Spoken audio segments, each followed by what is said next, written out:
सबसे पहले तो आपके चैनल को मैं धन्यवाद देता हूं और जहां तक हमारी बात जा रही है मैं उन लोगों का भी आभार प्रकट करता हूं, उन्हें भी धन्यवाद देता हूं। बात ऐसा है कि ये सच्चाई है कि देश की आज़ादी का 76वां वर्षगांठ मनाए हैं। हमारा देश अमृत महोत्सव मना रहा है, लेकिन इतनी बड़ी आबादी रखने वाला इस देश का अति पिछड़ा समाज नोनिया बीन बेलदार आज भी बहुत सारे अधिकारों से वंचित है, आरक्षण से वंचित है। इस देश में आधुनिक भारत के निर्माता परम पूज्य बाबा साहेब बोधिसत्व डॉक्टर बी आर अम्बेडकर ने भारतीय संविधान के निर्माण में वोट के अधिकार को दिलाने के लिए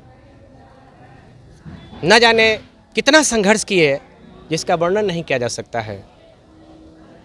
उन्होंने 2 वर्ष 11 महीना 18 दिन में अथक प्रयास करके कई देशों का कार्यक्रम कर रहे हैं नोनिया बिंद का, उस पर जरा हाँ, इन तमाम विषयों को लेकर के 2 वर्ष 11 महीना 18 दिन में भारत का संविधान निर्माण हुआ और उस संविधान निर्माण में इस देश के तमाम नागरिकों को समान अधिकार देने की बात हुआ।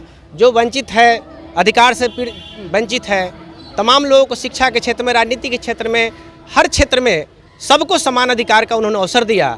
लेकिन बड़ी ही दुर्भाग्य की बात है कि आज 76 साल बाद भी यह नोनिया बिंद बेलदार अपने अधिकार के लिए, अपने आरक्षण के लिए, अपने बाल बच्चों के लिए, अपने शिक्षा के लिए, नौकरी के लिए राजनीतिक उपेक्षा का शिकार बना हुआ है, जिसके लिए आज हमारा समाज अगर अपने चट्टानी एकता का परिचय दे करके अगर अपने अधिकार के लिए अगर वह मांग करते हैं तो निश्चित रूप से उनका मांग जायज़ है।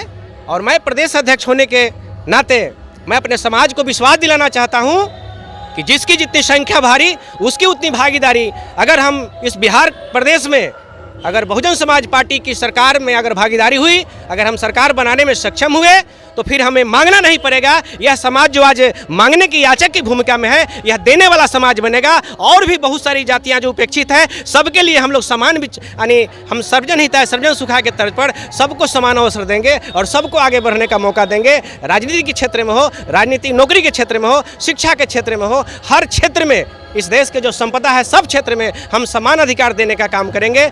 इसलिए और खास करके जो मेरे भाई, जो मेरे समाज के लोग संघर्ष कर रहे हैं, मैं इन्हें भी विश्वास दिलाना चाहता हूं कि आप समाज को संगठित करें, गुलवंत करें। और ऐसे भी आगामी 25 अगस्त को, इसी सामने 25 अगस्त को बापू सभागार में पिछड़ा अति पिछड़ा अधिकार सम्मेलन का आयोजन हमारे बहुजन समाज पार्टी के तत्वाधान में किया गया है, जिसमें हमारे पार्टी के राष्ट्रीय कोऑर्डिनेटर आकाश आनंद, राष्ट्रीय हमारे नेता इंजीनियर रामजी गौतम के साथ साथ देश प्रदेश के बड़े बड़े हमारे प्रदेश के तमाम लोग उपस्थित रहेंगे। और ख़ास करके ये जो पिछड़ा अति पिछड़ा जो सम्मेलन है, अधिकार सम्मेलन है, उसमें जो मंडल कमीशन के द्वारा मंडल कमीशन रिपोर्ट का जो रिपोर्ट है, जो आज तक पूरा लागू नहीं हो सका, 52% वाले को मात्र 27% दे करके जो है झुंझुना थमा दिया गया। आज उसमें आपाधापी का स्थिति बना हुआ है। अति पिछड़े समाज में समृद्ध लोगों को शामिल करके उसका भी अधिकार छीना गया। इसलिए बहुजन समाज पार्टी यानी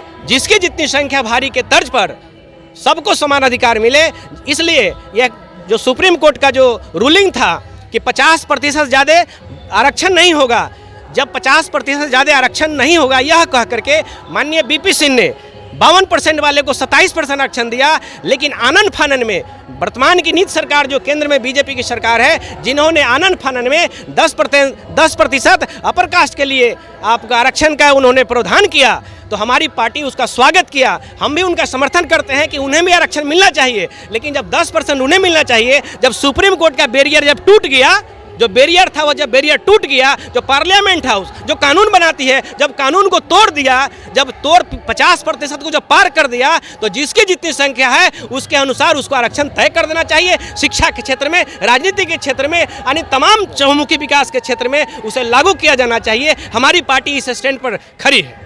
तो आप सुन रहे थे बीएसपी प्रदेश अध्यक्ष शंकर महतो को। शंकर महतो ने बड़ी बातें कह दी हैं एबी न्यूज़ के प्लेटफॉर्म पे।